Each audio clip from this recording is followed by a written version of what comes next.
وبه نستعين وهو خير المعين وصلى الله على سيدنا محمد وآله الطاهرين اللهم صل على محمد وآل محمد. سورہ یونس آیت نمبر 99 ارشاد باری تعالی ہوتا ہے وَلَوْ شَاءَ رَبُّكَ لَآمَنَ مَن فِي الْأَرْضِ كُلُّهُمْ جَمِيعًا أَفَأَنْتَ تُكْرِهُ النَّاسَ حَتَّى يَكُونُوا مُؤْمِنِينَ۔ اس آیت کریمہ کے ذیل میں مشیت الہی کا موضوع آپ کی خدمت میں پیش کیا جا رہا تھا۔ مکتبہ اہل بیت علیہ السلام سے تعلق رکھنے والے علماء کی عقائدی روشیں آپ کی خدمت میں ذکر کی گئیں، اور دو روشوں کو ہم نے اجمالی طور پہ ملاحظہ کیا تھا۔ ایک روش نقلی جسے اہل حدیث روش بھی کہہ سکتے ہیں کہ اس میں جو بارز بڑے نام ہیں وہ شیخ صدوق رحمۃ اللہ علیہ اور متاخر معاصر دور میں مرزا مہدی اصفہانی ہیں، اور ہمارے پاس دوسری روش جسے آپ روش عقلی بھی کہہ سکتے ہیں یا روش کلامی بھی نام دے سکتے ہیں، وہ شیخ مفید رحمۃ اللہ علیہ، علامہ حلی اور خواجہ طوسی ان بزرگان کی روش ہے۔ اس روش کلامی کو یعنی یہ جو روش دوم ہے روش عقلی بھی کہتے ہیں، لیکن یہ روش دو حصوں میں تقسیم ہو جاتی ہے۔ ایک ہے کلامی روش اور ایک ہے فلسفی روش، کیونکہ جو تیسری روش ہم پڑھیں گے وہ تیسری روش امتزاجی روش ہے جو ملا صدرہ رحمۃ اللہ علیہ کی روش ہے۔ یہ جو آپ کے سامنے گزشتہ دروس میں روش ذکر کی گئی، انداز استدلال جو کلام میں ہے اسے ذکر کیا گیا، اس کے مطابق شیخ مفید، سید مرزا علم الہدا، شیخ طوسی، خواجہ طوسی، علامہ حلی، پھر فاضل مقداد اور اس طرح سے دیگر بزرگان ہیں، یہ متکلمین کہلائیں گے۔ ان کی کتابیں کلامی کتابیں کہلائیں گی، اس لیے آپ اسے کہہ سکتے ہیں متکلمین کی روش، کیونکہ اب ہم انشاءاللہ اقوال میں داخل ہو رہے ہیں تو وہاں پہ یہ اشارے ہی چلیں گے۔ مثلا جب ہم کہیں گے کہ متکلمین کا یہ نظریہ ہے تو اس سے کیا مراد ہے؟ اس سے مراد شیخ مفید، خواجہ طوسی، علامہ حلی، فاضل مقداد یا اس طرح کی بزرگ شخصیات مراد ہیں، انہیں کہتے ہیں متکلمین۔ اور اسی روش میں عقلی روش کے ذیل میں ایک روش فلسفی روش آتی ہے۔ فلسفی روش سے مراد عمومی طور پہ مشائی روش لیتے ہیں، یعنی ابن سینا کی روش، کیونکہ ابن سینا کے منہج کے اوپر کئی کتابیں لکھی گئیں اور اس کو دخل دیا گیا۔ مثلا فخر الدین رازی نے بھی شرح اشارات لکھی، خواجہ طوسی رحمۃ اللہ علیہ نے لکھی، اور اسی طرح سے ملا ناراقی رحمۃ اللہ علیہ ہیں، انہوں نے بھی قلم اٹھایا، اور شفا اور اشارات دو کتابیں ہیں ابن سینا کی، اس کا اہتمام کیا جاتا ہے، اور اس کے ضمن میں عقائد سے بحث کی گئی ہے، اس کے ضمن اور اس کے ذیل میں۔ اس کو ہم کہیں گے کہ فلسفی انداز، فلسفی روش۔ یہاں پہ کلامی استدلال کے حوالے سے یہ نقطہ بیان کیا جائے کہ علم کلام میں ہمارے ہاں جو پروان چڑھ گیا علم کلام کے نام سے انداز، اس میں ایسا نہیں ہے کہ عقل کے علاوہ کسی اور سے استدلال قائم نہیں کیا جاتا۔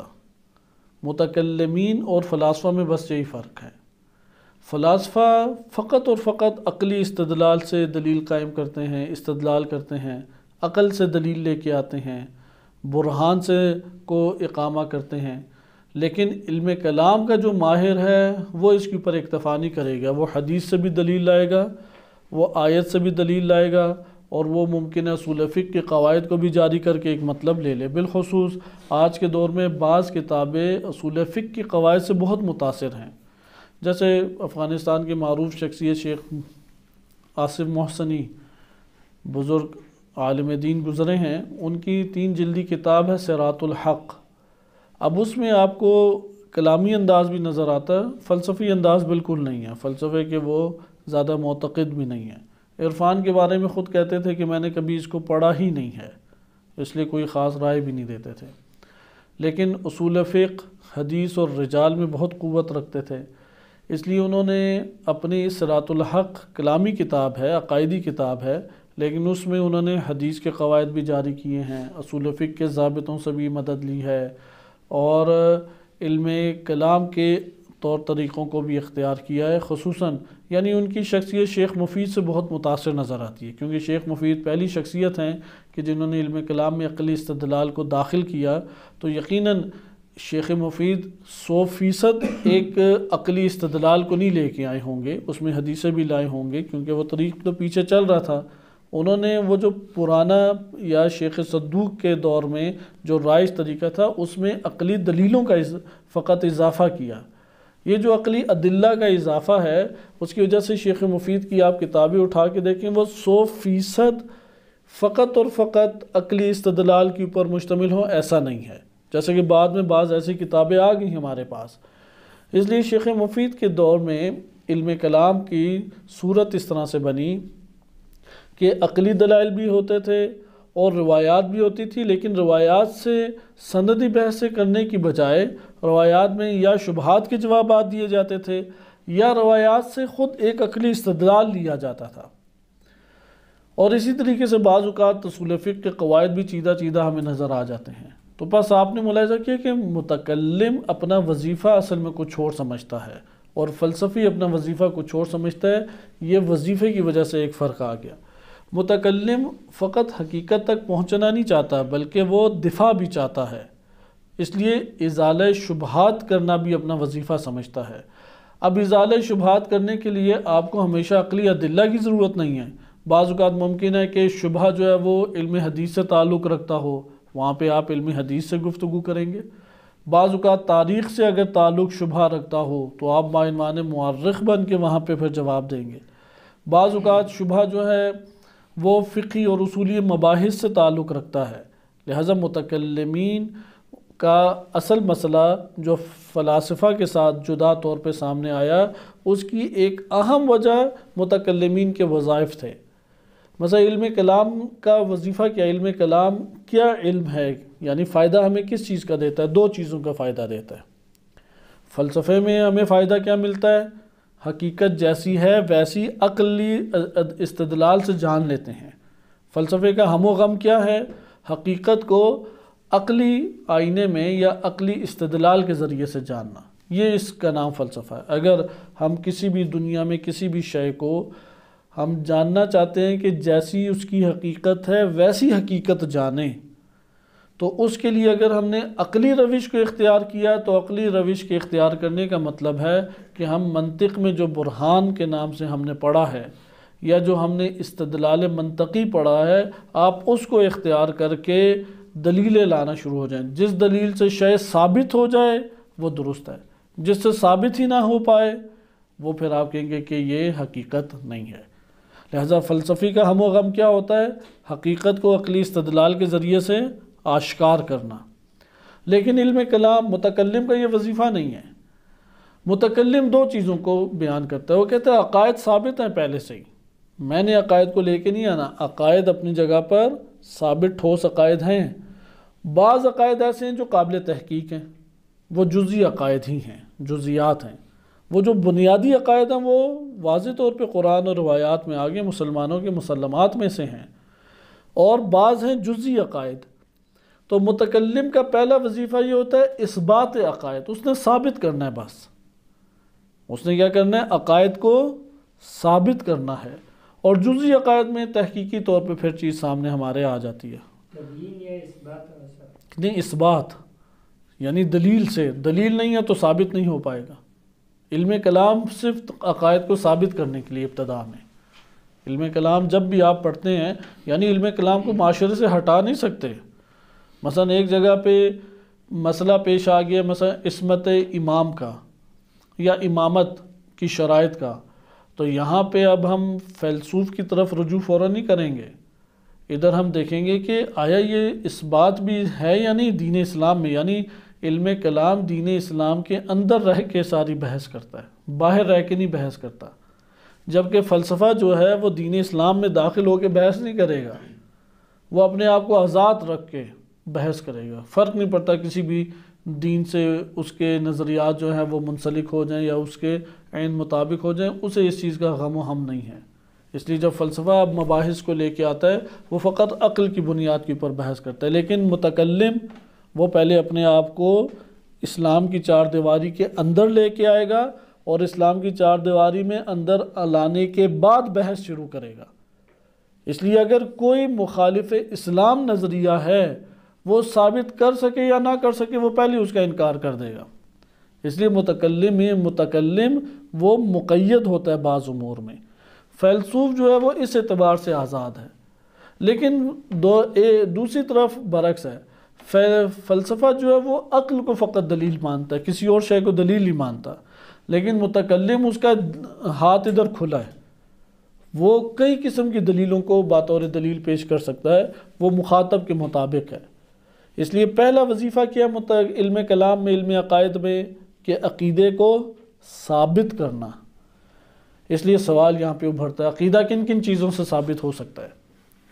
یعنی کبھی آپ نے اس سوال کے بارے میں خود سوچا کہ عقیدہ کس کس چیز سے ثابت ہو سکتا ہے؟ یا اس کو اس طرح سے آپ کہیں کہ میں نے جو عقائد بنائے ہیں وہ عقائد کیسے میں نے ثابت کیے کہ یہ عقیدہ ہے، اس بات کیا ہے اس کا؟ آپ خود سوچیں کہ ہمارے بہت سارے نظریات ہیں نا، مثلا توحید میں ہے کہ اللہ سبحانہ و تعالی ہے، وجود رکھتا ہے اللہ تعالی، اور اسی کا وجود حقیقی وجود ہے، اور وہ وحدہ لا شریک لہ ہے، کوئی اس کا شریک نہیں ہے، نہ ذات میں، نہ صفات میں، نہ افعال میں، کسی شے میں اللہ کا شریک کوئی نہیں ہے، وہ حاکم مطلق ہے، تنو تنہا اللہ کی ذات، مالک خالق رازق حاکم ذات ہے۔ اب اتنے میں نے جو ذیل میں آپ کی خدمت میں اعتقادات ذکر کیے، یہ عقائد ہم نے ثابت کہاں کیے؟ کیوں میں نے یہ اختیار کر لیا؟ آیا ہم نے عقلی استدلال کے اوپر انہیں عقیدہ بنایا ہے؟ اگر ہم ابھی اپنی بات کریں، یعنی میں اس سوال کو محکم کرنا چاہ رہا ہوں کہ آپ یہ ذہن میں رکھیں کہ ایک عقیدہ کس چیز کے ذریعے سے ثابت ہو جاتا ہے۔ مثال کے طور پہ مہدویت کے باب میں ایک نظریہ اختیار کرتا ہوں، آیا یہ نظریہ ثابت ہو تو عقیدہ بنایا جائے گا، یا نہیں میرا دل چاہے تو بس ٹھیک ہے اختیار کر لیا ورنہ نہیں؟ عموماً ہمارے معاشرے میں تو قلبی رجحان کی بنیاد پہ نظریے کو اختیار کر لیا جاتا ہے، وہ روش اہل علم و عقل سب کے لیے ہی باطل روش ہے۔ اگرچہ معاشرے میں یہ روش زیادہ رائج ہے کہ جس کی طرف اس کا انسان کا میلان ہوتا ہے یا معاشرے میں جس ماحول میں پلا بڑا ہوتا ہے اس ماحول کے اعتقادات کو قبول کر لیتا ہے۔ یہ ہمارے اس دنیا میں آپ کو ممکن ہے کہ اگر ہم مبالغہ نہ کریں 80-90% اسی طرح نظر آئے گا۔ حتیٰ کہ یہ سوال اس لیے آپ کی خدمت میں عرض کیا کہ عموماً طلاب نے بھی نظریہ وہ لیا ہوتا ہے کہ جو انہیں استاد نے بیان کیا یا ماحول سے اس نے لیا، اس نے غور و فکر سے نظریہ نہیں لیا، اس نے ثابت نہیں کیا، اس بات کے دائرے میں نہیں لے کے آیا، یا معاشرے کے اندر رائج تھا اور معاشرے کے رائج سے اس نے اختیار کر لیا نظریہ، یا جہاں پہ وہ پڑھتا تھا مدرسے میں یا جس اسکول میں یونیورسٹی میں اس جگہ پہ استاد کی وجہ سے اس نے ایک نظریے کو قبول کر لیا۔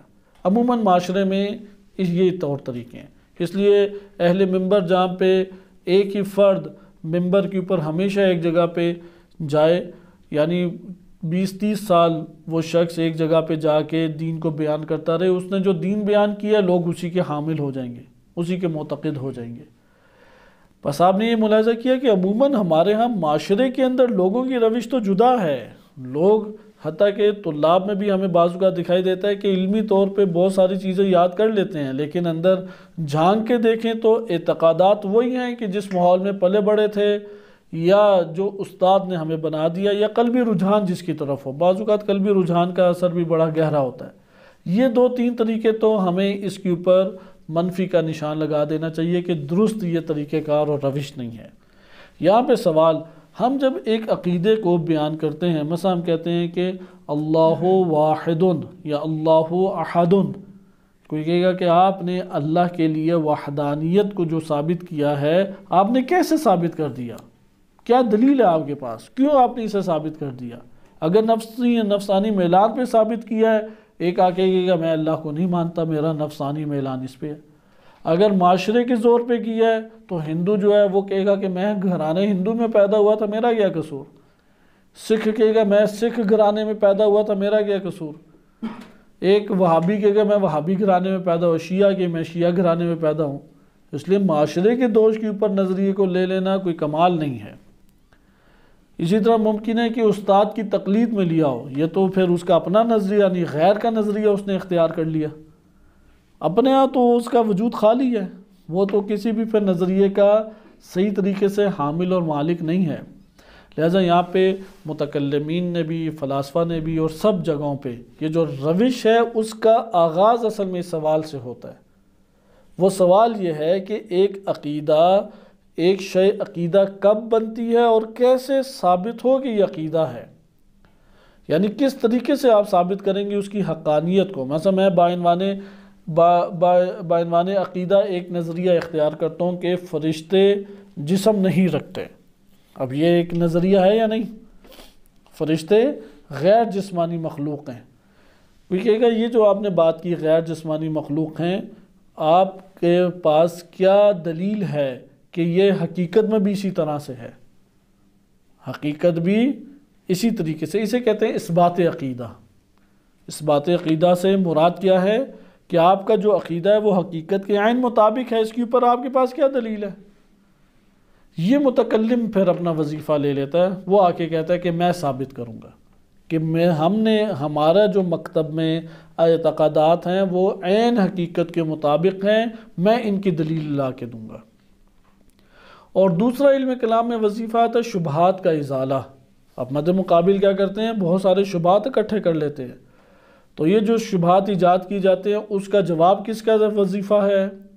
وہ متکلم کا وظیفہ ہے۔ اس لیے حتیٰ عیسائیوں میں بھی متکلم ہیں، یہودیوں میں بھی متکلم ہیں۔ ہر دین کا نظریاتی دفاع کرنے والا فرد متکلم کہلاتا ہے۔ یعنی متکلم کون ہے؟ ہر ایسا مکتب کہ جس مکتب کی بنیادی اعتقادات کا جو دفاع کرتا ہے، وہ دفاع کرنے والا، اس کے اوپر ٹائٹل متکلم کا لگ جاتا ہے، بے شک فقیہ ہو، مفسر ہو، انجینئر ہو، ڈاکٹر ہو، محلے میں عام بندہ ہو، فرق اس سے نہیں پڑتا۔ لہذا متکلم کے وظائف یہ دو ہیں، اثبات عقیدہ و دفاع عقیدہ۔ عقیدے کی شبہات کا ازالہ، دفاع کرنا، وہ اپنا وظیفہ سمجھتا ہے۔ دفاع ایک بہت اہم ذمہ داری ہے، بہت اہم، کیونکہ ہر دور میں شبہات اپنی ہی نوعیت کے اٹھتے ہیں۔ مثلا بھی آپ اپنے علاقوں میں چلے جائیں، ممکن ہے کہ آپ کے والدین کے دور میں وہ والے شبہات ہی نہیں تھے، اب آپ کو وہاں جا کے وہ شبہات دور کرنے ہیں۔ آپ اگر وہ شبہات دور کرنے لگیں گے، آپ کو بالآخر لباس متکلم پہننا پڑے گا۔ اگر آپ لباس متکلم نہیں پہنیں گے تو وہاں پہ آپ شبہات کے جواب نہیں دے سکیں گے، بلکہ ممکن ہے اور شبہات کے ایجاد ہونے کا سبب بن جائے۔ متکلم کلامی روش ہے کہ جو آ کے شبہات کا جواب دیتی ہے۔ مثلا کلامی روش ہے وہ کہے گی کہ اس جگہ پہ میڈیکل کے ایک نظریے کی وجہ سے شبہ پیدا ہوا ہے، تو پھر وہ اتنی مقدار کا میڈیکل پڑھے گا متکلم تاکہ اسے جواب دے سکے۔ ایک ہے ستاروں کے نظریات کی وجہ سے، اسٹرانومی کے علم کی وجہ سے شبہات پیدا ہوئے ہیں، وہ اتنی مقدار کا اسٹرانومی کا علم پڑھے گا۔ اس لیے متکلم کی معلومات بہت وسیع ہونی چاہیے۔ اگر وہ وسیع معلومات نہیں رکھتا، تاریخ ہے، مثلا سائنس ہے، میڈیکل کا کچھ علم ہے، فزکس ہے، ریاضی ہے، اس کی نظر ان علوم میں اتنی مقدار میں ہونا ضروری ہے کہ وہ اپنے نظریات کا دفاع کر لے۔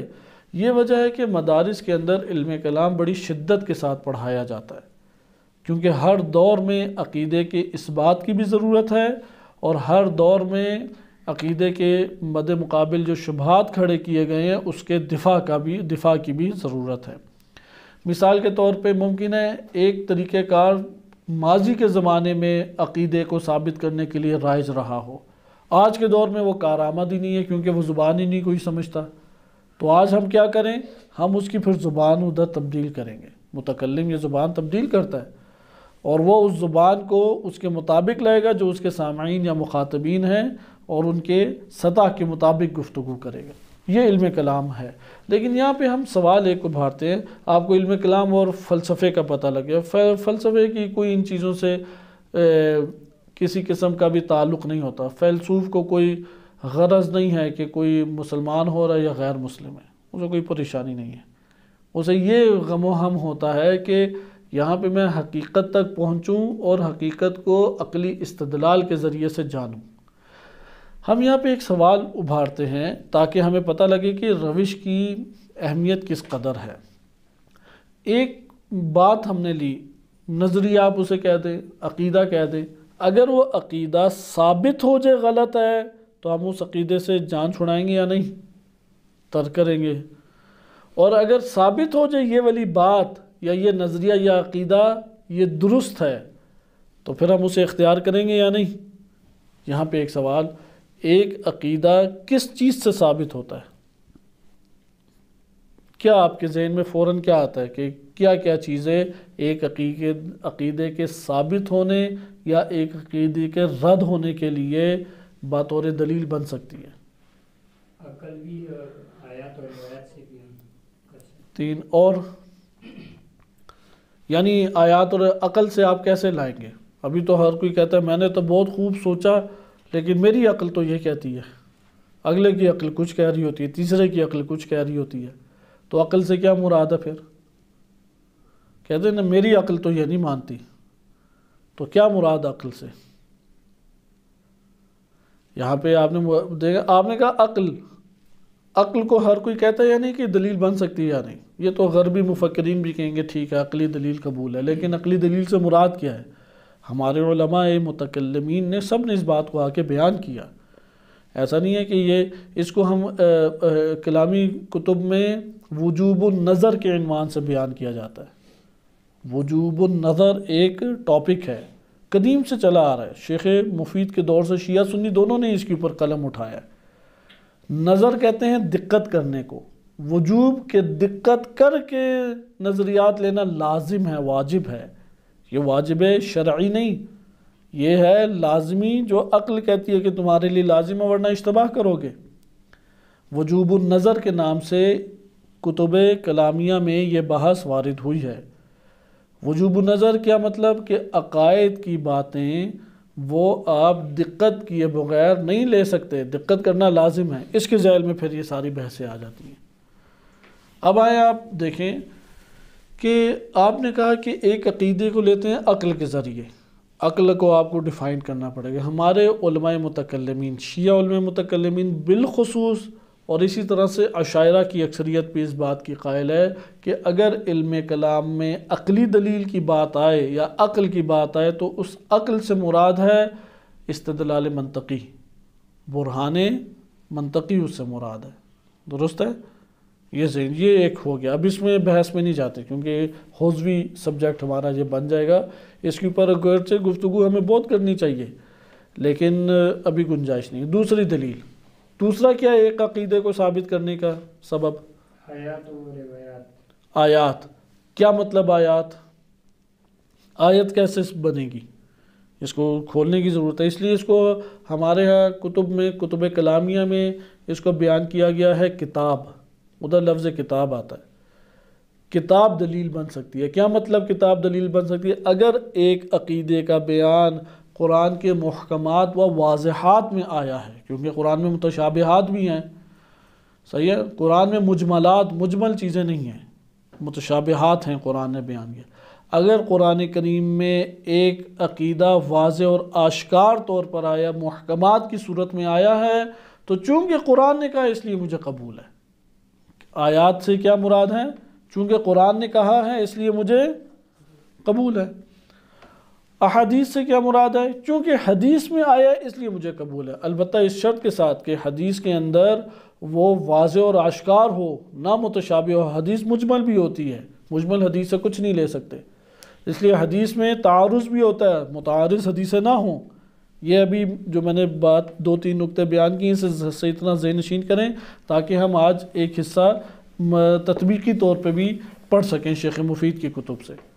کیا ہمارے پاس عقیدے کو ثابت کرنے کا کیا ہے طریقہ کار؟ ایک ہوگی عقل، جو فقط عقل کو ہی صحیح سمجھتا ہے اسے کہتے ہیں فلسفی روش۔ بس عقل ایک ذریعہ ہے حقیقت کے عین مطابق اشیاء کو جاننے کا، درست ہے، اس میں کوئی، لیکن عقل سے مراد کیا ہے ہماری اس جگہ پہ؟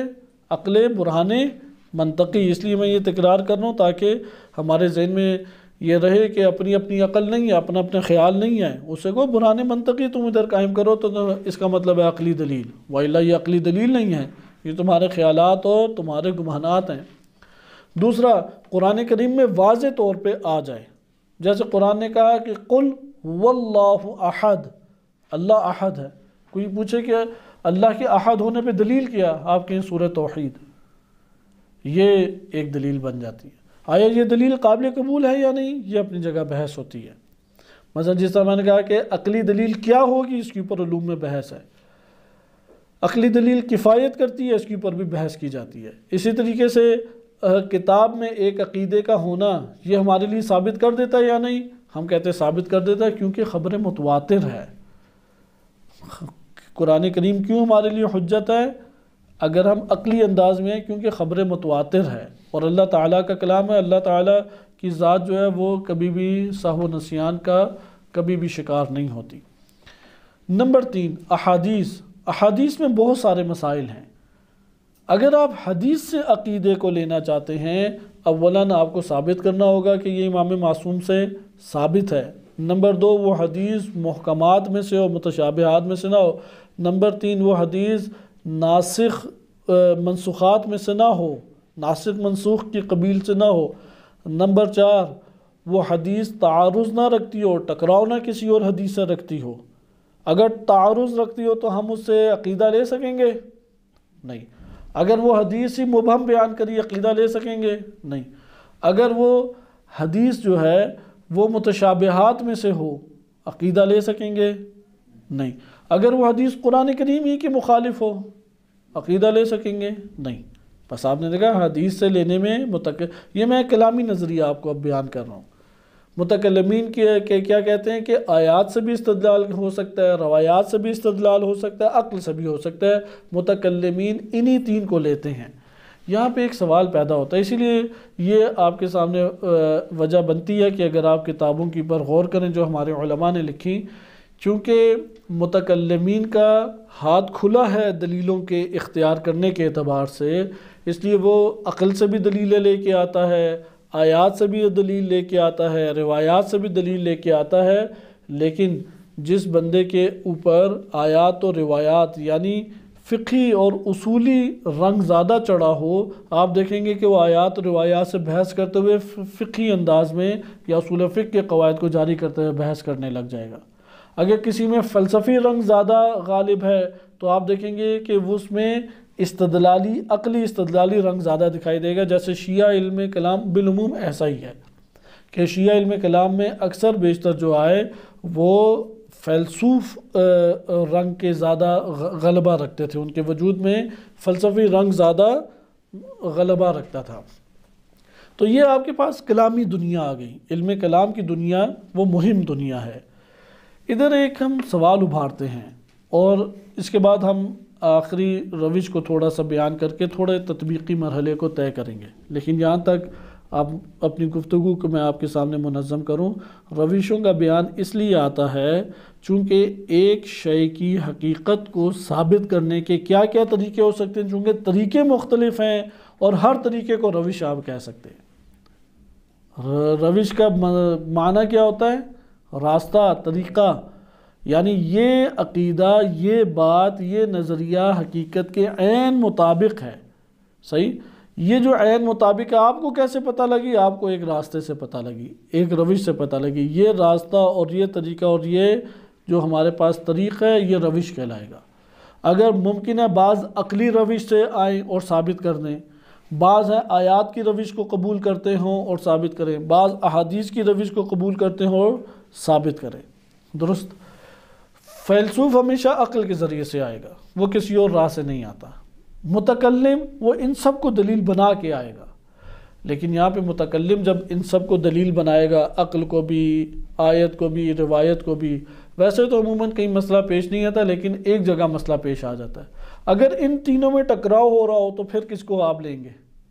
ہم متکلم سے پوچھتے ہیں کہ اے متکلم، تمہارے پاس تو ہاتھ کھلے تھے دلیل بنانے کے لیے، تم نے اکثر بیشتر جگہ پہ فلسفیوں کی روش کے اوپر عقل سے استدلال کر لیا، بعض جگہوں پہ قرآن کریم کی آیات سے، جیسے آپ کتاب المعاد اٹھائیں عقائد میں، تو عقائد میں اکثر بیشتر ہمارے متکلمین انہوں نے آیات اور روایات سے استفادہ کیا ہے۔ آپ اگر امامت کا باب اٹھائیں تو امامت میں کیا حدیث متواتر کے علاوہ کوئی ہمارے پاس طریق ہے کہ ائمہ علیہ السلام کے ناموں کا پتہ لگ سکے؟ ناموں کا، عدد کا اور ناموں کا نہیں پتہ لگ سکتا عقل سے۔ عقل سے یہ پتہ لگے گا امام ہونا چاہیے، امام معصوم ہونا چاہیے، امام کی اطاعت لازم ہے، اور امام کی شرائط یہ ہیں، یہ عقل آپ کو آ کے بتائے گی۔ لیکن اس امت کے اندر امام کتنے آئیں گے اور کون ہے اس نام کا بندہ، تو یہ تو ہمیں حدیث متواتر بتائیں گی۔ اس کا مطلب احادیث آیات سے متکلم استفادہ کرتا ہے۔ یہ مشکل متکلم کو پیش آتی ہے، فیلسوف کو نہیں، کیونکہ فیلسوف عقلی برہان کے علاوہ کسی اور کو قبول ہی نہیں کرتا۔ متکلم چونکہ آیات کو بھی قبول کرتا ہے، روایات کو بھی قبول کرتا ہے، اور عقلی استدلال کو بھی۔ تو وہاں پہ ہم متکلم سے پوچھتے ہیں کہ وہ جگہ ہمیں بتاؤ کہ جس جگہ پہ عقل کا جو نتیجہ ہے وہ ٹکرا رہا ہو ظاہر قرآن سے یا ظاہر حدیث سے، یا ظاہر حدیث ٹکرا رہی ہو عقل کے نتیجے سے یا قرآن سے، تو اس مورد میں تم کس کی بات لوگے؟ بات واضح ہوئی یا نہیں؟ کہ اگر عقل کا نتیجہ ٹکرا رہا ہو کس سے؟ قرآن کے نتیجے سے، تو آپ کس کو لیں گے؟ اس جگہ پہ مسلمانوں میں شدید اختلاف برپا ہوا۔ جو وہابی ہیں وہ تو عقل کے اوپر تبرہ کرتے ہوئے اسے رد کرتے ہیں اور کہتے ہیں کہ جو آیت کہہ رہی ہے ہم وہ لے لیں۔ مثلا اگر آیت کہہ رہی ہے کہ اللہ کے چہرے کی طرف خوش و خرم چہرے دیکھ رہے ہوں گے تو اللہ کا چہرہ ہے۔ اگر جا ربک والملائکۃ، کہ اگر آیا ہے تم صفا صفا، اگر تمہارے رب اور ملائکہ کے بارے میں آنے کا ہے تو رب آتا ہے، کیونکہ آنے کے لیے ایک نقطہ چاہیے، ایک نقطے سے دوسرے نقطے کی طرف آیا جاتا ہے۔ تو یہ جسم کی خصوصیت ہے، وہ کہتے ہیں ٹھیک ہے بھائی، آپ وہ جسم ثابت نہ کریں، یہ بات ثابت کریں گے۔ یہ وہابی فکر ہے، اہل حدیث فکر ہے، لہٰذا وہ تبرہ شروع کر دیتے ہیں اہل عقل کے اوپر۔ تو وہابی کس بات کے قائل ہیں؟ اگر عقل اور آیات روایات یعنی نقل میں ٹکراؤ ہو جائے تو ترجیح کس کو دی جائے گی؟ نقل کو ترجیح دی جائے گی۔ یہ اہل حدیث روش ہے۔ شیعوں میں بھی جو اہل حدیث روش ہے وہ اسی بات کے قائل ہیں، یعنی شیخ صدوق اور مرزا مہدی اصفہانی وہ اسی بات کے قائل ہیں کہ آپ نقل کو ترجیح دے دیں گے۔ اچھا، اب اس جگہ پہ آپ آئیں اشاعرہ نے اکثریت سلف کے ہی نظریے کے قائل ہیں کہ ٹکراؤ ہو جائے تو عقل کو نہیں ترجیح دیں گے، نقل کو ترجیح دیں گے، عقل کو اس کے مطابق کرنے کی کوشش کریں گے۔ اور بعض کہتے ہیں کہ ایسے مورد میں جیسے ماتریدیہ، پاکستان میں اکثر ماتریدیہ ہیں، ان میں بعض حلقے یہ اس بات کے قائل ہیں اس صورت میں توقف کر لیں گے، ہم دونوں کی نہیں مانیں گے، خاموش ہیں، ساکت ہیں، کچھ نہیں ہمیں پتہ لگ رہا، کوئی نتیجہ نہیں ہمارے پاس۔ درست ہے؟ مکتب تشیع کی کیا رائے ہے اس پہ؟ عمومی مکتب تشیع مشہور نظریہ اس میں کیا ہے؟ مشہور نظریہ یہ ہے کہ اگر عقل کا ٹکراؤ نقل کے ساتھ ہو جائے، عقل کو ترجیح دیں گے اور نقل کی تعویل کر کے عقل کے مطابق کریں گے۔ یہ متکلمین کا آپ متفقہ فیصلہ کہہ سکتے ہیں۔ جو ہمارے ہاں متکلمین کے عنوان سے علماء جلیل القدر علماء آئے ہیں، ان کا نظریہ یہ ہے اگر عقل اور نقل کا آپس میں ٹکراؤ ہو تو کس کو فوقیت دی جائے گی؟ عقل کو۔ نقل کا کیا کریں گے؟ اس کی تعویل اور توجیہ کر کے کس کے نیچے لے آئیں گے؟ عقل کے ساتھ سازگار کر دیں گے اور عقل کے ماتحت بنا دیں گے۔ اس لیے اب آپ کلامی کتابیں اٹھائیں اور جہاں پہ ٹکراؤ آتا ہے آپ وہاں پہ بہت سارے تعجب آور تعویلات بھی بعض اوقات دیکھنے پڑ جاتی ہیں۔ مثلا یہی قرآن کی آیت ہے کہ جاء ربک وملائکتہ صفا صفا، والملک ہے صحیح، جاء ربک والملک صفا صفا، کہ اگر آپ یہ اس بات کو ہی لے لیں کہ آپ کا رب اور جاء ربک والملک صفا صفا، تو وہ اس کی اب کیا کریں گے؟ اس معنی کی توجیہ کریں گے، اس طرح توجیہ کریں گے کہ وہ اس کے مطابق ہو جائے۔ درست ہے؟ یہ بات روشن ہو گئی۔ بس آیات میں اسی طریقے سے ہمارے پاس ہے کہ آیات اگر یا روایات ہیں، مثلا عصمت کے مخالف اگر کوئی واقعہ ہو یا عصمت کے مخالف کوئی آیت ہے یا روایت ہے، اگر وہ ٹکراتی ہے عصمت کے نظریے سے جسے عقل نے ثابت کیا ہے، تو اس روایت کو لے لیں گے یا اس روایت کی توجیہ کریں گے؟ اس روایت کی توجیہ کریں گے. جیسے حضرت آدم علیہ السلام کی عصمت کے ذیل میں ہم نے ملاحظہ کیا کہ انبیاء علیہ السلام معصوم ہیں، لیکن اب آ رہا ہے کہ عصا آدم ربہ فغوا، تو یہاں پہ اب وہ متکلمین آ کے توجیہ کریں گے. حتیٰ کہ ترک اولا اسی باب سے نکالا گیا ایک معنی، اور اس طرح سے توجیہ کا باب ہمارے سامنے کھل جاتا ہے. تیسری روش جو ہمارے پاس ہے، یہ بات ہمارے پاس ادھر ختم ہوگی کہ توجیحات کی جائیں گی. تیسری روش ملا صدرہ رحمۃ اللہ علیہ کی ہے. ملا صدرہ رحمۃ اللہ علیہ کی روش ان سب روشوں سے جدا ہے.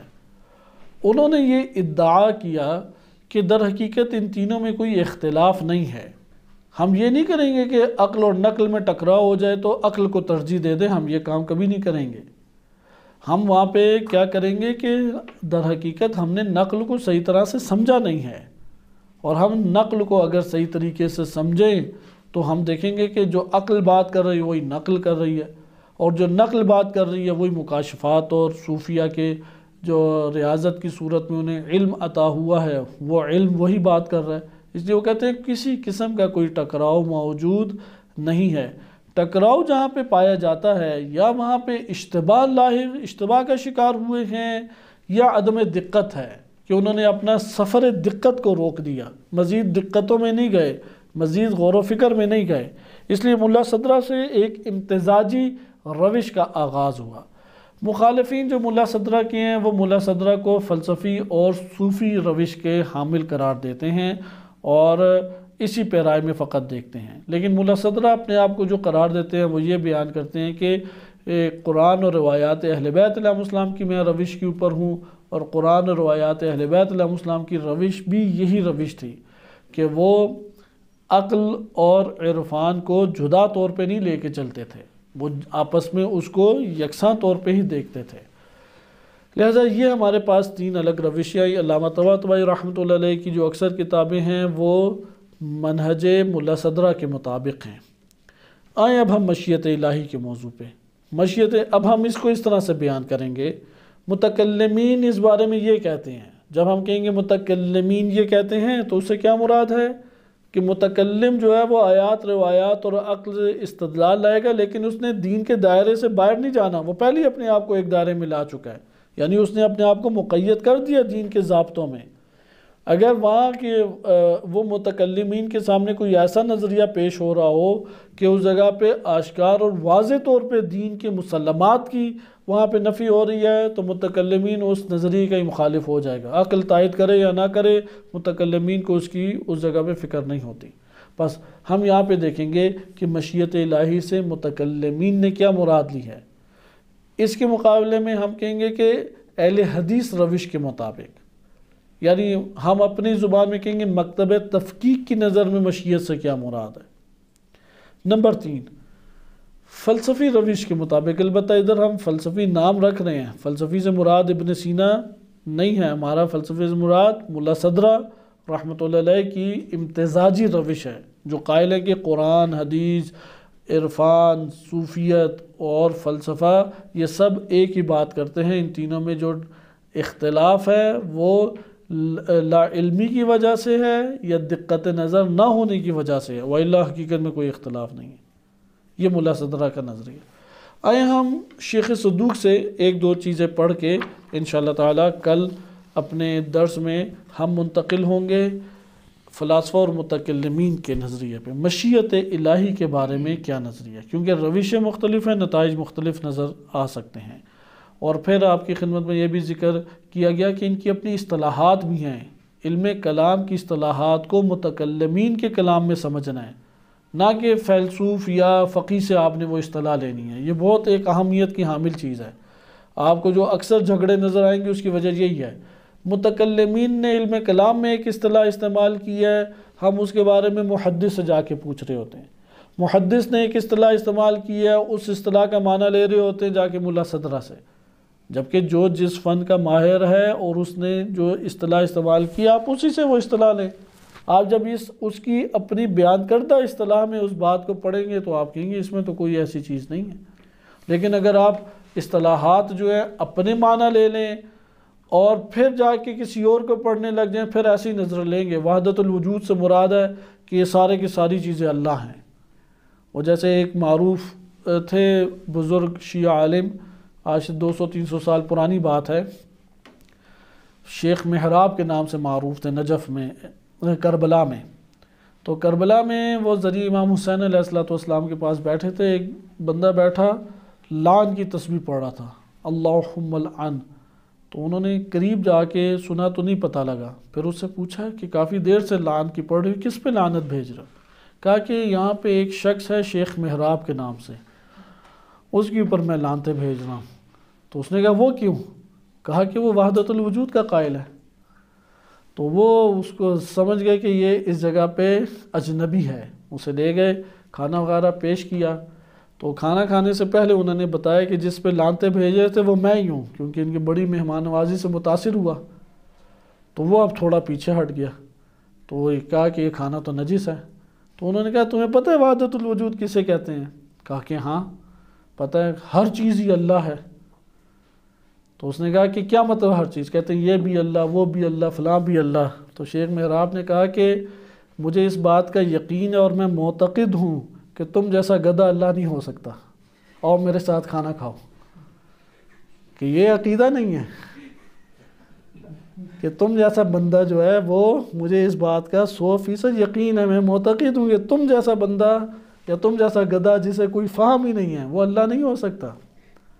تو یہ ہے کہ وحدت الوجود کو وہ اصطلاحات میں انہوں نے پڑھا ہے کسی اور جا کے، مثلا وحدت کا معنی لے کے آگے فقہ سے یا اصول فقہ سے، وجود کا معنی لے کے آگے بالفرض فلسفے سے، اسے مکس کر کے انہوں نے خود ایک ملغوبہ عجیب سا بنا دیا، اور پھر اس کے تناظر میں وہ اسے دیکھنے لگ گئے۔ تو اس کے نتائج پھر اسی طرح کے نکلتے ہیں۔ آئیں اب ہم ارادہ اور مشیت کی طرف لوٹ آئے، کیونکہ یہ والی بات مدرسہ تفقیق میں جو عموماً فلسفہ اور عرفان کی مخالفت ہے، اس کی وجوہات یہی دو ہیں۔ ایک تو وہ اصطلاحات کو صحیح طرح سے نہیں سمجھے، اور دوسرا دقت نظر انہوں نے نہیں کی، کیونکہ تفصیل سے انشاءاللہ مدرسہ تفقیق کا نظریہ اس حوالے سے بیان کرنے کی انشاءاللہ کوشش ہوگی۔ ہم شیخ صدوق اور شیخ مفید سے پہلے دیکھتے ہیں، کیونکہ شیخ صدوق قائل ہے کہ حدیث میں آیا بس نظریہ لے لو، عقلی استدلال اس میں پورا اترتا ہے، اس استدلال پہ یعنی کوئی انہوں نے اس کو ملاحظہ نہیں کیا۔ فصل فی ارادت والمشیہ، یہ کتاب ہے تصحیح الاعتقاد، محمد بن نعمان البغدادی، شیخ مفید کی تصحیح الاعتقاد۔ اس میں فصل فی ارادہ والمشیہ ہے۔ قال شیخ ابو جعفر، یہ کنیت ہے شیخ صدوق کی۔ پہلے شیخ صدوق رحمۃ اللہ علیہ کا قول لاتے ہیں، پھر اسے رد کرتے ہیں۔ اب دیکھیں شیخ صدوق رحمۃ اللہ علیہ مشیت اور ارادہ کے باب میں کیا کہتے ہیں۔ نقولو، شیخ صدوق کہتے ہیں ہمارا عقیدہ یہ ہے، نقول یہاں پہ ہے کہ میں قائل ہوں اس کا، فقط یہ نہیں ہے کہ ہم کہتے ہیں، یعنی میں اس کا معتقد ہوں، ہم اس کے معتقد ہیں۔ شاء اللہ، اللہ چاہتا ہے، یعنی اللہ کی مشیت ہوتی ہے، اللہ چاہتا ہے۔ وَأَرَادَ، یہ اعتقاد ان کی کتاب صفحہ نمبر 30 پر ہے، ارادہ اور مشیت باب نظر آ جائے گا ان کی۔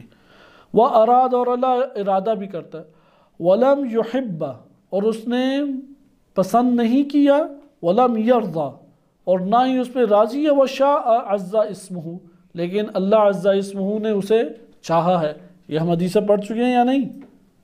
کوئی اگر آپ کے ذہن میں اس حوالے سے حدیث رہے تو بہت اچھا ہے۔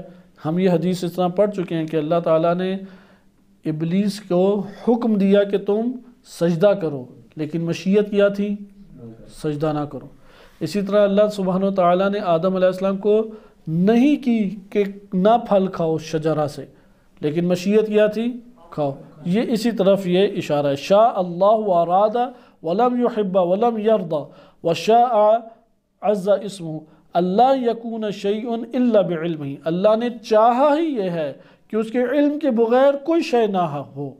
واراد مثل ذالک، اور یہی اللہ نے کا ارادہ، یعنی اللہ کی مشیت یہ ہے کہ جو اللہ کا علم ہے اس علم کے مطابق چیزیں رونما ہوں، صحیح، اور اللہ کا ارادہ بھی یہی ہے۔ اب یہ کلمات ہیں احادیث کے، انہوں نے حدیث کی سندیں اور نسبتیں ہٹا کے بیانی حدیث کے کلمات کے معنی کو واضح کر کے انہوں نے نظریے کے طور پہ شیخ صدوق نے لکھ دیا کہ ہمارا عقیدہ یہ ہے، صحیح، یعنی اللہ تعالیٰ چاہتا بھی ہے، ارادہ بھی کرتا ہے، اس نے ایک چیز کو نہیں پسند کیا اور نہیں اس پہ راضی لیکن چاہا ہے، اور اللہ یہ چاہتا ہے کوئی شے نہ وجود میں آئے نہ متحقق ہو مگر علم کے مطابق، اور یہ اللہ کا ارادہ ہے۔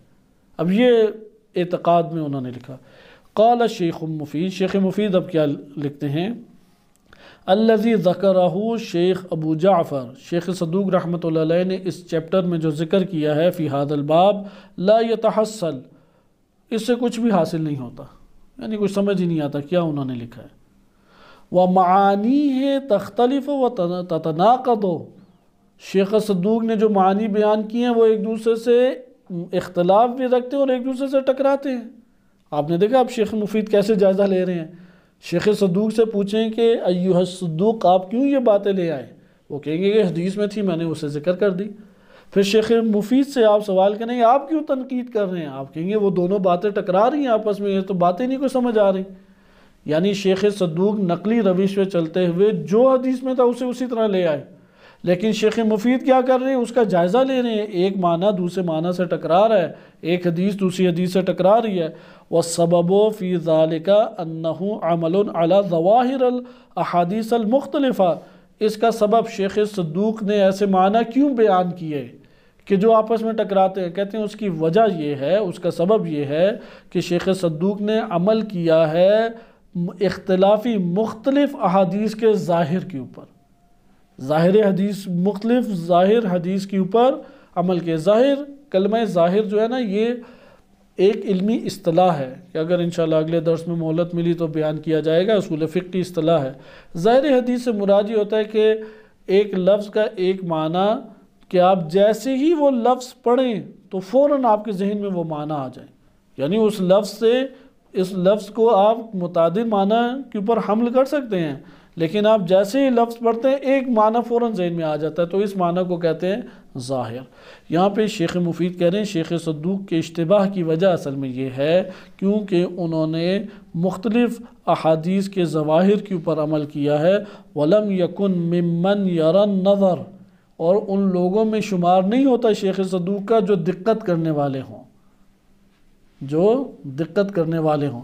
وَلَمْ يَكُنْ، شیخ صدوق وہ نہیں ہیں، ممن، ان لوگوں میں سے، یرا نظر، جو رائے رکھتے ہوں دقت اور نظر کے ہمراہ، جو دقت اور نظر کے قائل ہوں، فَيُمَيِّزْ بَيْنَ الْحَقِّ مِنْهَا وَالْبَاطِلِ، تاکہ وہ تمیز دے سکیں کہ ان میں سے حق کیا ہے اور باطل کیا ہے۔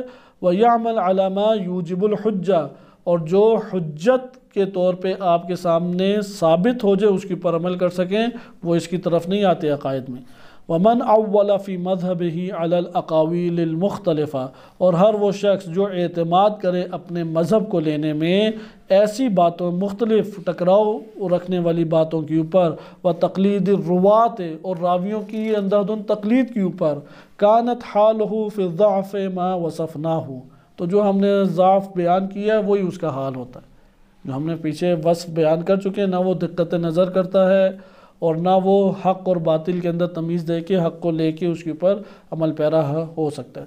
پھر آگے بیان کرتے ہیں والحق فی ذالک، باب الارادہ والمشیت میں حق یہ ہے ان اللہ تعالی لا یرید الا ما حسن من الافعال، کہ اللہ فقط اور فقط اس کا ارادہ کرتا ہے افعال میں سے جو حسن ہیں، ولا یشاء الا الجمیل من الاعمال، اور جو اعمال میں جمیل ہے فقط اور فقط اسی کو وہ چاہتا ہے، ولا یرید القبائح، وہ قبائح کو نہیں چاہتا، ولا یشاء الفواحش، وہ فواحش کو اللہ تعالیٰ اصلا نہیں چاہتا۔ تعالی اللہ عما یقول المبتلون علوا کبیرا، کہ اللہ تعالیٰ بزرگ و برتر ہے کہ جو اہل باطل اللہ کی طرف فحش اور قبائح کی نسبت دیتے ہیں، کیونکہ شیخ مفید نے یہ سخت الفاظ اس لیے بیان کیے کہ ان کی نظر میں شیخ صدوق نے جو معنی بیان کیا ممکن ہے کہ کیونکہ وہ کہہ رہے ہیں جو اللہ کے علم میں ہوتا ہے فقط اور فقط وہی جنم لیتا ہے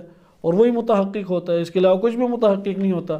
پھر کائنات میں جتنے شر ہیں، کائنات میں جتنے فساد ہیں، اس کی پھر علت کیا ہو گئی؟ چونکہ اللہ کے علم میں تھا اس لیے ہو رہا ہے۔ جیسے بعض لوگ کہتے ہیں نا، اہل سنت میں یہ آپ کو جملہ بہت نظر آئے گا، امام حسین علیہ السلام نے تو شہید ہونا ہی ہونا تھا، وہ اللہ کی بات جھوٹی ثابت ہو جاتی یا رسول کی بات جھوٹی ثابت ہو جاتی، کہتے ہیں تاکہ ان کی بات جھوٹی ثابت نہ ہو، اس لیے امام حسین علیہ السلام نے شہید ہونا تھا۔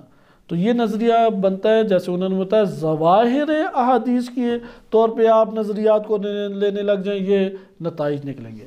اس لیے آپ نے دیکھا تصحیح الاعتقاد، اس کتاب کو خصوصی مد نظر رکھیں، اس میں شیخ مفید نے یہ صفحہ نمبر بھی میں بیان کر دوں اس کتاب کا، فی الارادہ والمشیہ فصل ہے 133 نمبر، اس میں انہوں نے یہ باتیں بیان کی ہیں۔ بقیہ انشاءاللہ کل ملاحظہ کریں گے۔ صلی اللہ علیہ سیدنا محمد وآلہ الطاہرین۔